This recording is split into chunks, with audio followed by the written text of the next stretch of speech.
오늘 우리 본문을 보니까 일이 어린 양과 함께 지냅니다. 표범 어린 염소와 함께 지내고, 사자와 그리고 곰이 소와 함께 먹고 풀을 뜯고, 그 어린아이가 독사와 지내도 전혀 해를 받지 않고. 여러분, 이게 가능한 일입니까? 이거 매우 비현실적입니다. 그 만화 영화, 공상과학 만화 영화에서나 볼 수 있는 그런 이야기죠. 사실 이 짐승들이, 동물들이 사는 세계란 게 이게 약육강식이잖아요. 사실 이 표현은, 여기 현실적인 표현은 이런 거여야 됩니다. 이리가 어린 양을 잡아먹고 표범이 어린 염소를 찢고 뭐 이래야 되는 거죠. 우리는 이 비현실적인 이 공상 만화 영화 같은 이런 이 본문을 보면서 참 소망이 생겨요. 우리 인간 사는 세상도 좀 이렇게 평화로웠으면 좋겠다. 인간 사는 세상이 평화로웠으면 좋겠는데, 사실 우리가 사는 세상, 짐승이 사는 것이 아니고 사람이 사는데도 정글 같습니다. 약육강식이 지배를 해요. 강한 자가 약한 자를 지배하고 수탈하고, 국가와 국가 사이에도 그래요. 그렇죠? 강대국들이 약소국을 지배하고, 옛날 제국주의처럼 실제적인 지배를 하지 않더라도 이런저런 이런 방법을 통해서 지배합니다. 또 지역과 지역도 강한 지역이 약한 지역들을 천대하고 멸시하고, 또 사람과 사람도 마찬가지입니다. 강한 사람들이 약한 사람들을 괴롭힙니다. 이게 세상이에요. 이 세상이 거의 다 이래요. 동서고금을 막론하고 다 이런 약육강식의 정글 같은 세상이 우리가 사는 세상의 모습입니다. 오늘날만 그런 게 아니고 옛날엔 더 그랬죠. 이런 세상 잘 표현한, 시로 잘 표현한 사람이 있습니다. 이몽룡이라고 아십니까? 춘향전에 나오는 이몽룡. 그가 변학도 생일날 칠언고시를 지어서 읽었습니다. 한번 제가 읽겠습니다. 금준 미주 천인혈이요, 옥반가요는 만성고라, 총루락시 민루락이요, 가성고초 원성고라. 무슨 말인지 모르시겠죠? 이런 겁니다. 금술잔에 좋은 술, 천사람의 피요, 옥소반의 아름다운 안주, 만백성의 기름이로다. 촛불에 농이 떨어질 때 백성들의 눈물이 흐르고, 노랫소리 드높을 때 백성들의 원망의 소리가 높구나. 애나 지금이나 이 세상이 갑들의 세상이고 강한 자들의 세상입니다. 강한 사람들은 권력을 가지고 또는 이런저런 방법을 통해서 가난하고 약한 사람들을 착취합니다. 그래서 약한 사람들 원망과 한숨의 소리가 높아질 때, 오히려 강한 사람 갑들의 세상은 오히려 즐거운 노랫소리가 높아집니다. 모두가 이런 세상이 바뀌길 바라고 있습니다. 본문에 나온 것처럼 강하고 또 갑의 위치에 있는 사람들과 약하고 약자에 있는, 을의 위치에 있는 사람들이 하나가 되어 함께 지내는 평화로운 세상, 그런 세상을 어떻게 만들 수 있을까? 오늘 본문을 통해서 그런 세상을 만드는 방법을 가르쳐 줍니다. 그 방법이 뭐냐? 따라합니다. 갑이 을처럼 되면 된다. 갑이 을처럼 되면 됩니다. 여러분, 염소, 양, 이리와 표범의 먹입니다. 소, 곰과 사자의 먹입니다.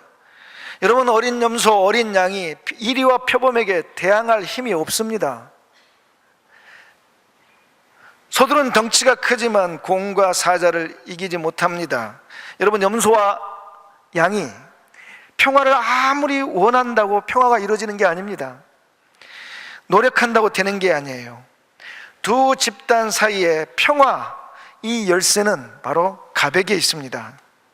갑이 을처럼 될 때 이 세상에는 평화가 이루어집니다. 그렇습니다. 인간 세상에 피를 흘리지 않고 무력을 사용하지 않고 평화를 이루는 가장 확실한 방법은 갑이 을처럼 사는 겁니다. 그러나 여러분, 현실은 그렇지 않습니다. 이 현실은 강자들이, 갑은 평화를 만들려고 할 때 권력, 힘을 사용합니다. 그러나 명심해야 될 게 있습니다. 한번 따라 합시다. 권력은 총구에서 나오지만 평화는 총구에서 나오지 않는다. 그렇습니다. 누구 말대로 권력이란 게 총에서 나오지만 평화는 총에서 나오지 않습니다.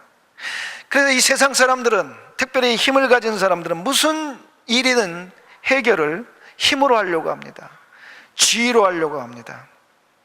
그래서 이런 사람들, 갑질하는 사람들을, 이 사람들은 이 인간관계를 갖는 걸 보면 일방적이에요. 소통이 안 돼요. 그래서 명령하고 군림하고 지배합니다. 말을 안 들면 권력을 사용합니다. 그러나 갑이 을처럼 살려고 하는 사람들은 일방적인 소통 대신 공감하고 설득하고 섬기는 리더십을 발휘합니다. 그럴 때 우리 사회에 평화가 찾아옵니다. 이런 세상이 되었으면 얼마나 좋겠습니까? 그런데 이런 평화, 세상에서 찾아보기가 정말 힘이 듭니다. 그런데 말이죠, 오늘 본문에서 그런 세상이 온다고 합니다. 언제? 6절에 보니까 그때가 언제입니까? 그날입니다. 그때가 뭐냐? 오늘 이사야서 11장 1절부터 10절이 뭐냐면 우리 주 예수님이 이 땅에 오시는 것을 예언하는 겁니다. 예수님의 초림과 재림 예언하는 거죠. 자, 예수님이 그래서 오시는 그때는 바로 이런 세상이 된다는 겁니다. 강자가 약자처럼 사고 갑이 을처럼 사는 그런 세상이 온다는 거죠.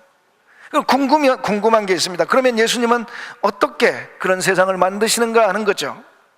그 답을 빌립보서 2장 5절에서 11절에서 하고 있습니다. 빌립보서 2장 5절부터 11절은 그리스도의 영광송이라고 그럽니다. 제가 앞 몇 구절을 읽어보겠습니다. 너희 안에 이 마음을 품으라. 곧 그리스도 예수의 마음이니 그는 근본 하나님의 본체시나 하나님과 동등됨을 취할 것으로 여기지 아니하시고 오히려 따라합니다. 자기를 비워 종의 형체를 가지사 사람들과 같이 되셨고, 아멘. 예수님은 하나님의 본체시라고 그랬습니다. 하나님의 아들이었습니다. 그때 예수님이 이 땅에 오실 때, 2000년 전에 이 땅에 오실 때 예수님이 하나님의 모습으로 오시지 않으셨다 합니다. 그러면 천사의 모습으로라도 좀 오시지, 그렇지 아니했다고 그럽니다. 우리와 똑같이 사람처럼, 하나님이셨지만 사람처럼 이 땅에 오셨다고 합니다. 예수님이 베들레헴 그 구유에 태어나신 날, 베들레헴 들판에 양치는 목자들이 있었는데 그 예수님이 태어난 그날 밤, 그 베들레헴 들판 위 하늘에 천군 천사들이 나타났습니다. 그리고 그들이 찬양을 했습니다. 그 찬양의 가사 따라합니다. 지극히 높은 곳에서는 하나님께 영광이요, 땅에서는 기뻐하심을 입은 사람들 중에 평화로다. 할렐루야. 예수님이, 하나님이신 예수님이 사람처럼 사람의 모습을 가지고 그 종의 모습으로 오니까 그때에 이 땅에 평화가 임했다는 것입니다. 그러면 약 2000년 전에 예수님이 이 땅에 사람처럼 오셔서 평화를 주셨는데 과연 지금 이 세상은 평화하느냐는 거죠. 그렇지 않습니다. 이 약 2000년 전에 베들레헴에 예수님이 오실 때를 초림이라 했습니다. 그리고 곧 예수님이 재림하십니다. 예수님이 재림하시면 바로 이사야서 11장 6절에서 이어지는 그 평화가 이 땅에 완전하고 완벽하게 이루어집니다. 그러나 예수님의 초림과 재림 사이에 그 사이에 이 땅에 예수님이 주시는 이 평화는 예수 믿는 사람들을 통해서 이루어지는 것입니다. 그러니까 예수님이 약 2000년 전 베들레헴에 오신 그때부터 시작해서 예수님이 재림하는 그 시간까지 이 땅에 갑이 을처럼 되는 그러한 평화 누구에게 맡겨주셨다고요? 예수 믿는 사람에게 맡겨주신 것입니다. 여러분, 그렇습니다. 예수님을 만난 사람, 예수님이 자기에게 오신 것을 종처럼 자기처럼 낮아져서 오시는 것을 만난 사람은 바로 이런 평화를 만들어냅니다. 몇 주 전 저는 삭개오 이야기를 했습니다. 여러분, 삭개오 기억하십니까? 삭개오는 여리고성의 세무소 소장이었습니다. 그의 권력은 막강했습니다. 그 지역 세금 얼마 거둘지 그가 정하고 그가 힘을 가지고 강제로 걷어냅니다.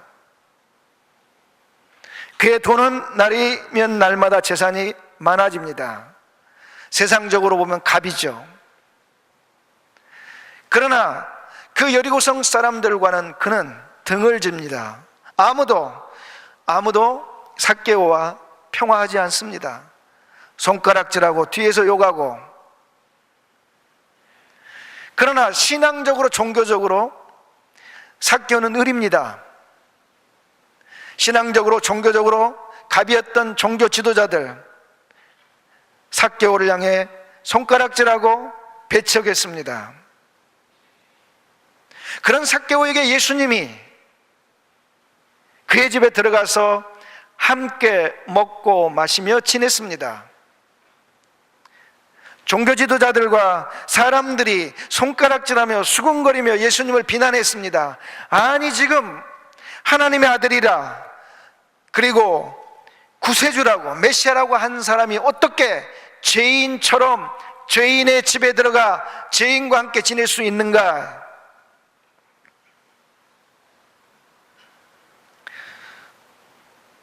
그렇습니다. 예수님이 거기에 들어가면 안 되는 겁니다. 그러나 삭개오는 자기처럼 낮아져서 자기에게 오시고 자기와 함께 식사를 하고 자기와 함께 대화를 하고 자기를 마치 하나님의 사랑하는 아들처럼 대해주는 예수님 만났습니다.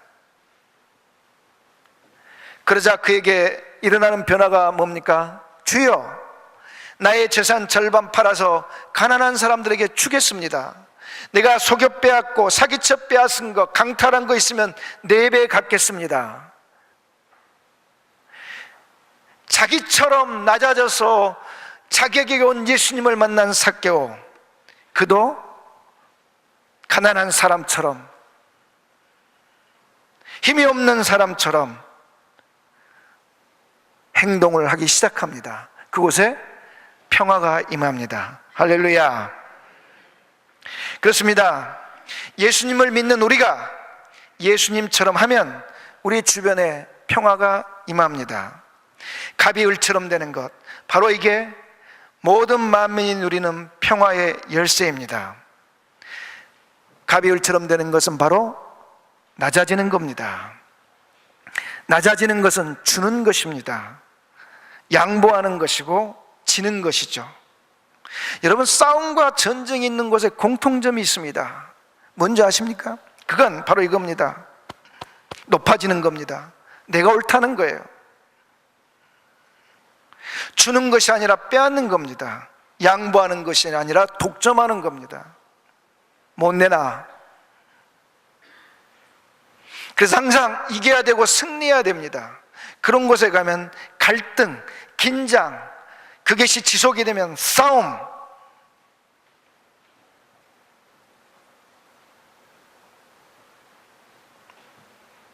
항상 긴장이 흐르고 앞에서는 웃지만 속으로는 칼을 갈고, 앞에서는 칭찬하지만 뒤에 가서는 칼을 준비하고 욕하고,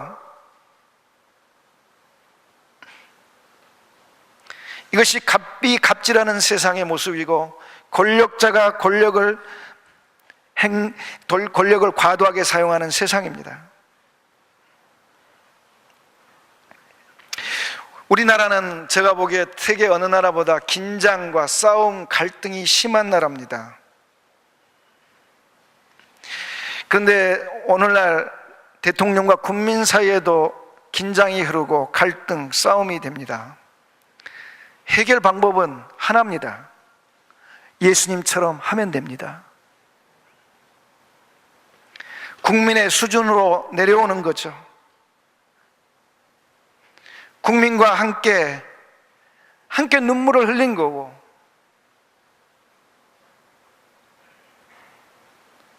국민이 먹는 그 고통을 함께 먹는 거죠. 사랑하는 여러분, 이제 우리가 그러한 요구를 다른 사람이 아닌 우리 자신에게 합시다. 우리 자신이 예수님처럼, 그리고 예수님을 만난 삭개오처럼 우리가 갑이 을처럼 행동하는 것처럼, 그렇게 살 때 우리 주변에 우리 주 예수가 말씀하신 하늘의 평화가 임할 줄 믿습니다. 따라합니다. 주고 양보하고 져주며 삽시다. 근데 그렇게 안 되는 게 현실이에요. 그렇죠? 우리만 안 되는 게 아니에요. 예수님 12제자도 안 됩니다. 마태복음 20장에 보면은 예수님께서 제자들에게 이런 이야기를 합니다. 이제 내가 예루살렘 올라가서 고난받고 죽는다. 고난받고 죽는다 그러는데 아주 황당한 일이 벌어집니다.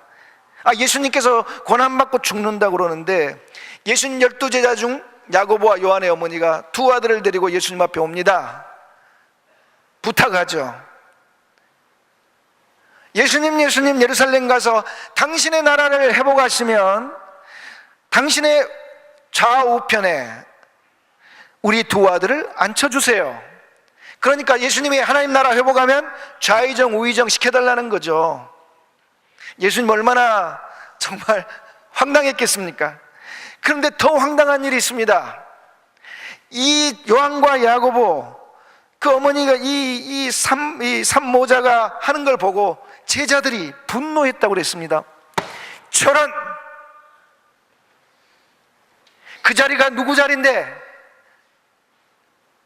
그 자리가 내가 바로 기도하며 꿈꾸며 예수님 따르면서 내가 비전 갖고 온 자리인데, 감히 나를 제끼고, 야고보, 요한, 너희가 그런 주장을 하다니, 그런 요청을 하다니.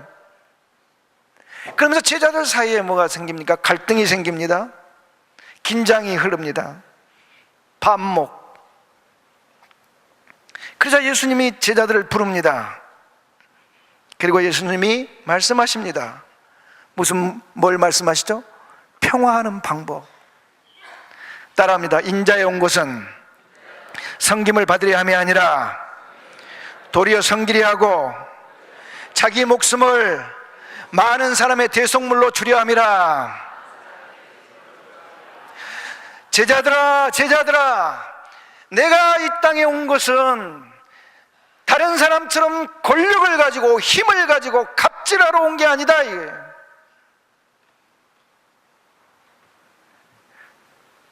내가 온 것은 섬기려 하고 심지어 그 사람을 위해서 생명 주기 위해서 왔다.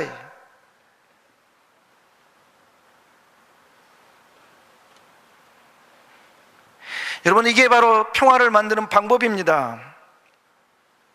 여러분, 섬기려면 무릎을 꿇어야 됩니다. 낮아지고 져야 합니다. 목숨까지 줘야 된다고 주님 말씀하십니다. 근데 여러분 참 이상해요. 안 돼요, 잘. 그렇죠? 우리는 사랑하는 사이에도 이게 잘 안 돼요. 우리는 아주 사소한 것을 가지고 갑질을 하려고 합니다. 싸움하고. 그래서 관계가 깨지고 평화가 사라지고. 우리는 아주 하찮은 것부터 우리가 양보하고 져주는 연습을 해야 됩니다. 여러분, 우리가 사람들 관계 속에서 또는 사회 집단들 속에서 갈등의 원인이 뭐 대단한 거 아닙니다. 아주 자그마한 것부터 시작이 됩니다. 여러분, 부부들 있죠. 부부들 결혼해서 싸우는 아주 사소한 게 뭐냐면 치약 짜는 겁니다. 그렇죠?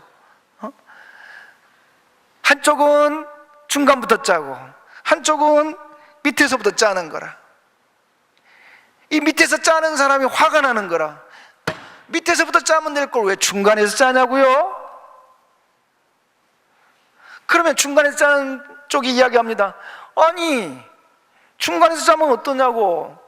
그럼 밑에서부터 차근차근 짜야지 왜 낭비를 하냐고 이렇게 이야기합니다. 그러면 이야기합니다. 아니, 중간에서 짜다가 제일 마지막 때 밑에서부터 돌돌돌돌 말아서 마지막 때 하면 될 걸 가지고 왜 그거 할 때마다 신경을 쓰게 하냐고. 그렇게 싸우다가 이혼한 부부가 있습니다. 남자들 중에 양말 뒤집어서 벗는 사람들이 있습니다. 그렇죠? 그러면 이걸 세탁기에 넣어 빨아 다시 양말 뒤집어야 돼. 이게 두 볼 일이에요. 부탁합니다. 여보, 제발 양말 벗을 때 뒤집어 벗지 마세요. 아, 뭘 그딴 걸 가지고 그래. 몇 번을 이야기합니다. 안 됐습니다. 싸움이 됩니다. 이혼합니다. 여러분, 이건 이 사소한 것, 치약 짜는 거, 양말 벗는 거, 이것의 싸움, 여기 핵심이 뭔지 압니까? 상대방처럼 해주려고 노력을 하지 않는 거죠. 내 방법대로 해라는 거예요. 내 방법대로.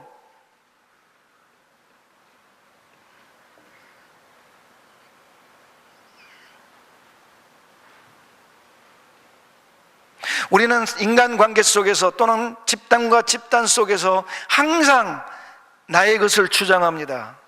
내 방법대로, 내 뜻대로 명령하고 통보하고 지배하고 군림하고.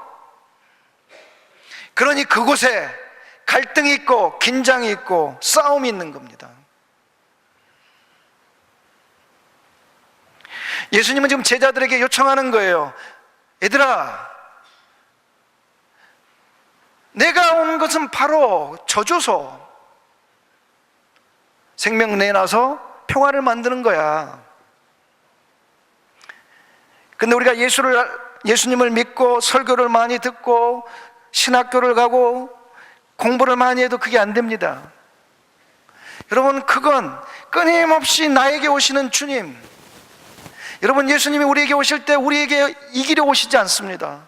예수님은 우리에게 오셔서 져주시는 분이에요. 여러분, 제자들이 오늘 마태복음 20장에서 그 이야기 들었잖아요. 예수님 잡히시던 날 밤 마지막 만찬 제자들과 함께 할 때입니다. 식사하면은 누군가가 스승에게 물을 떠와야 된다고 했죠. 그러면 스승이 그 떠온 물로 손 씻고 발 씻는 거죠. 근데 그 무리가 있으면 그 물을 떠온, 스승에게 물을 떠오는 사람은 그 무리 중에 제일 밑에 사람이 을이 떠오는 거죠. 식사를 시작해야 되는데 12명 중에 아무도 물을 떠오지 않아요. 왜죠?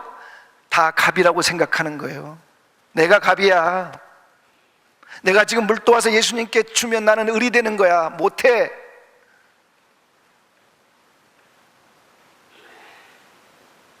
그때 예수님이 그 식탁의 자리에서 일어나십니다. 위에 옷 벗으시고 맨몸이 되시고 수건을 허리에 동이고 물을 떠와서 그 제자들 발 앞에서 무릎을 꿇고 한 사람 한 사람 발을 씻습니다. 당신이 가장 그 12명, 예수님까지 13명 중에 가장 낮은 사람처럼, 가장 천한 을처럼 그들의 발을 씻습니다. 그리고 나서 주님이 말씀하십니다. 내가 주와 선생이 되어 너희에게 발을 씻었으니 너희도 이와 같이 하라.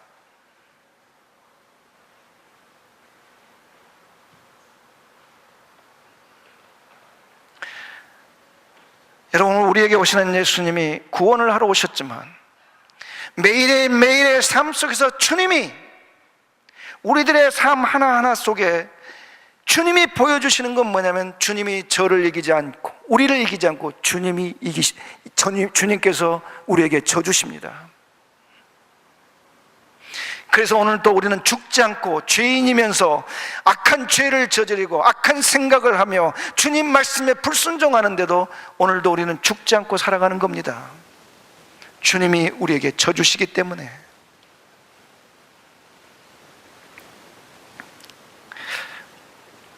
여러분, 그 밥을 불 때서 해본 적 있습니까? 저도 농경 세대 끝자락에 있던 사람이라 그 가마솥에 불 때서 밥을 해 먹던 시대를 살았습니다. 그 시대 이야기입니다. 어떤 집에 며느리가 들어왔습니다. 시어머니가 밥을 딱 안칩니다. 그리고 며느리에게 이야기하죠. 얘야, 불 때서 밥을 해라. 근데 이 며느리가 밥 짓는 경험이 없어요. 그래가지고 불을 뗐네. 여러분, 그래서 가마솥에서 이게 막 물이 넘치면 불을 줄여야 되잖아요. 불을 줄여야 돼요. 저도 예전에 밥 잘했습니다. 불을 줄여야 되는데 이 며느리가 해본 적이 없는지라 이게 탈 때까지, 솥이 깨질 때까지 불을 뗀 거 아니에요.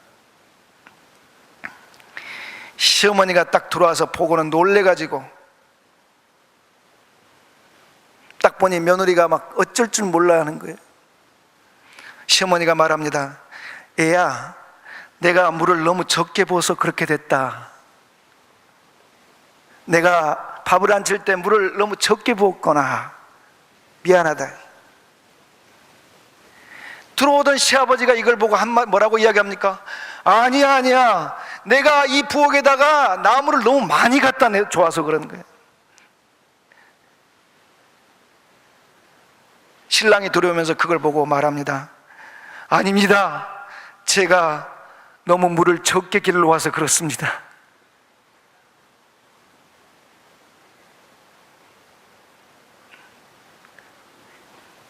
이게 평화를 만드는 법이죠. 길 건너 집도 똑같이 며느리를 받습니다. 술집이라. 그 집 시어머니도 똑같이 밥을 안 치고 며느리에게 불 때라고 했습니다. 결과는 동일했습니다. 밥 타고 솥 깨졌습니다. 시어머니가 들어와서 화가 나가지고 며느리한테 퍼부어댑니다. 구박합니다.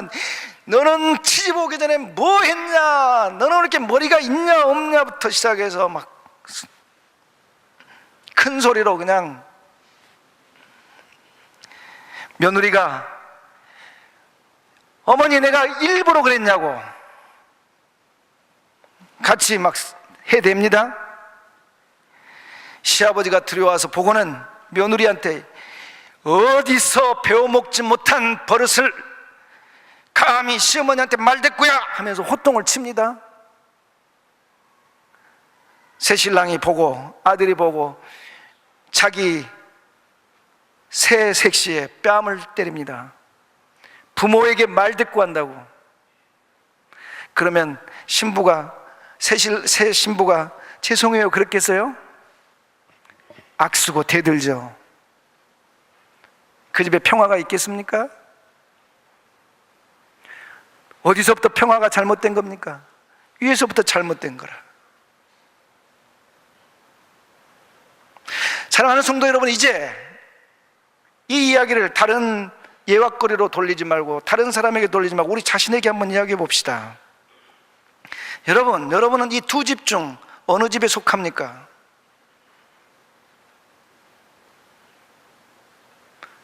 여러분 가족은, 여러분 집은 이 두 집 중 어느 집입니까? 우리 교회는 이 두 집 중 어느 집입니까?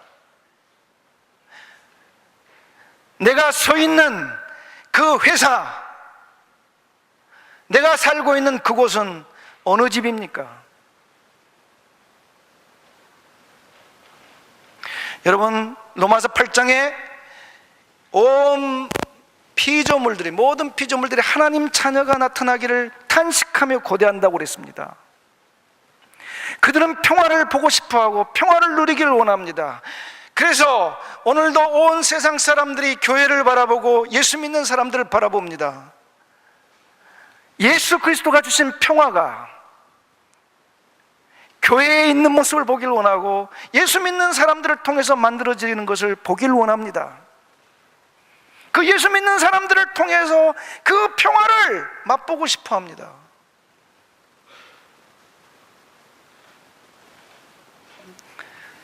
(1899년에) 칠레와 아르헨티나가 전쟁 일촉즉발이었습니다. 1899년에 그때 양측 나라의 종교 지도자들이, 여러분, 싸우면 두 나라가 원수가 됩니다. 그리고 우리만 원수가 된 게 아니라 자자손손 원수가 됩니다. 싸우면 안 됩니다 라고 이야기를 했습니다.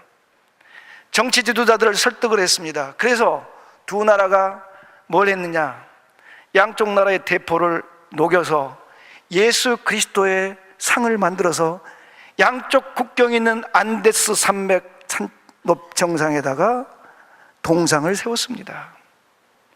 칠레와 아르헨티나가 국경산 안데스 산에다가 양쪽 나라의 대포를 녹여서 예수님의 상을 만들어 세웠습니다.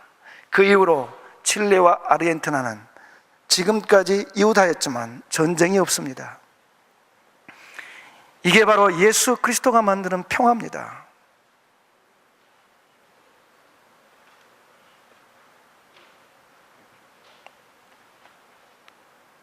오늘 우리 교회 항전직 임직을 합니다. 항전직 여러분, 저는 오늘 주보에다 썼습니다. 항전직이라는 게 십자가의 길을 가는 거예요. 십자가의 길을 가는 것, 살려고 하는 게 아니라 죽으려고 하는 겁니다. 그 길을 앞장서야 됩니다. 그런 여러분이 되시기를 축복합니다. 여러분, 하나님도 지금 이 시간, 예수님이 재림하는 그 시간까지 교회와 성도들이 이 평화, 갑이 을처럼 되는 걸 넘어서, 갑이 을처럼 되는 걸 넘어서 예수 그리스도가 당신의 생명을 주었듯이 우리들의 좋은 것을 주면서 평화를 만드는 교회와 성도를 하나님이 지금도 찾고 계십니다. 저와 여러분이 바로 그런 교회와 성도 되기를 주의 이름으로 축복합니다. 연초에 제가 중앙일보에 있는 기사 글을 하나 인용하면서 당신 못자라는 말을 했습니다.